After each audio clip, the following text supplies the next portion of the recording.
कांग्रेस विधायक विजय वडेट्टीवार ने कहा, अगर कुछ गलत है तो उन्हें अदालत जाना चाहिए। तोड़फोड़ और किसी की आवाज को दबाना सही नहीं है। एक सरकार को आलोचना सहन करनी चाहिए। अगर किसी ने हंसी के लिए कॉमेडी की है तो सरकार को इसे हंसी में उड़ा देना चाहिए था। कंगना रनौत ने आपके नेताओं के बारे में और भी अपमानजनक शब्द कहे थे, तब उसे अभिव्यक्ति की स्वतंत्रता कहा गया था। कुणाल कामरा का माफी मांगने का निर्णय सही है। उन्होंने किसी का नाम नहीं लिया है। कोई भी कानून की इज्जत नहीं कर रहा है। ऐसी सरकार ज्यादा देर तक नहीं चल सकती।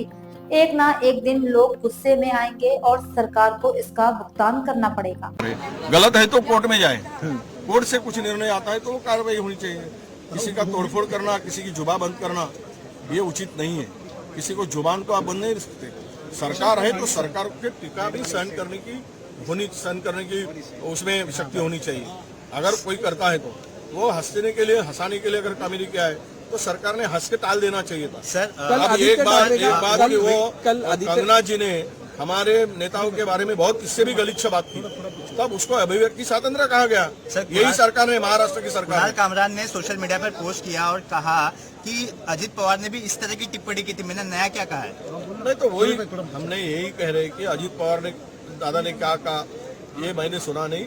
तो कामरान को माफी मांगने की जो बात हो रही है, उसने जो निर्णय लिया है कि मैं माफी नहीं मांगूंगा, उसका निर्णय सही है। आदित्य ठाकरे ने कहा कि वो नहीं माफी मांगे। कुणाल कामरा क्यों माफी मांगे? उसके बाद कुणाल कामरा का बयान आया कि मैं माफी नहीं मांगूंगा। हमारे भी यही मांग है कि कुणाल कामरा माफी नहीं मांगना चाहिए।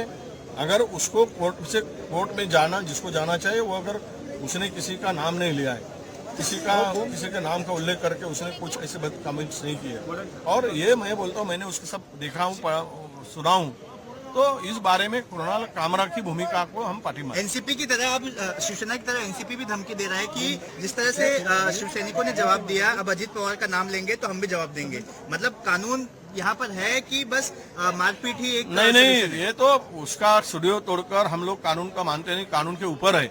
यही भूमिका सरकार की दिखा, सरकार करके, शासन करके इस तरह की भूमिका उनकी नहीं होनी चाहिए। इस तरह से बातें नहीं होनी चाहिए। पर अभी कानून की व्यवस्था का धज्जियां उड़ा दिए गए हैं। कानून इनको कानून को मानने को तैयार नहीं है। हम करे सो कायदा, इस तरह की भूमिका सरकार की दिखती है। ये सरकार चलाने के लिए उचित नहीं है। सरकार करके उचित नहीं है, ठीक नहीं है। इस तरह की सरकार चलाई नहीं जाती, और महाराष्ट्र में ऐसे सरकारों के खिलाफ में एक ना एक दिन उद्रेक होगा और इसका मुआवजा सरकार को भुगतना पड़ेगा।